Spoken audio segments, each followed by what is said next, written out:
The two things that we use mostly, apart from our physical exam and looking at the eyes and assessing the likelihood of a vision correction or a vision refraction being suspicious, is corneal topography, so the ability to map the cornea.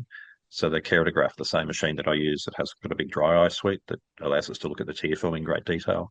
One of its basic functions is topography. So, this is Placido disc sort of concentric rings, very similar to my shirt that's on today.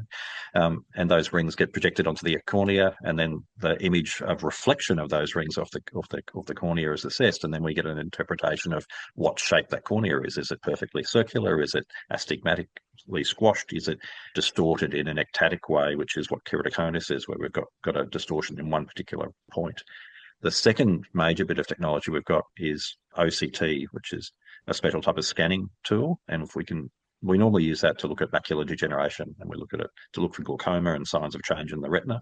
But if you use an anterior eye module, which we do have, then it's able to look for thinning of the cornea. And if I'm suspicious about someone having had hydrops, which is a distortion of the cornea after a significant stretching event with keratoconus, or if I'm worried someone's keratoconus is progressing, we can not only do corneal topography, but we can do anterior OCT, where we look at the cross-sectional plane of a slice in the cornea going through that distorted area, and can measure the thickness of it. And if we see that in 2020 and we do another scan in 22 and another scan in 24, and we're seeing a change in that central thickness, we know that there's thinning occurring, which is more guaranteed.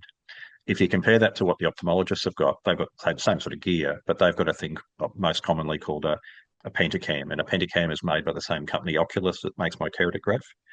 And the keratograph is really optometry centered, I guess, technology and modules, whereas the pentacam is, historical terms, has been centered in ophthalmology. So it's got anterior eye assessment, posterior cornea assessment, it's got anterior chamber and the whole depth of the eye assessment, all of that rolled into one. So it gives a whole heap of data. Some of the new modules that are coming in the pentacam are scleral lens fitting modules, which are designed and look at the scans going a little bit wider to look at the scleral landing zone, and we can use those to liaise with contact lens companies about fitting specialty contact lenses.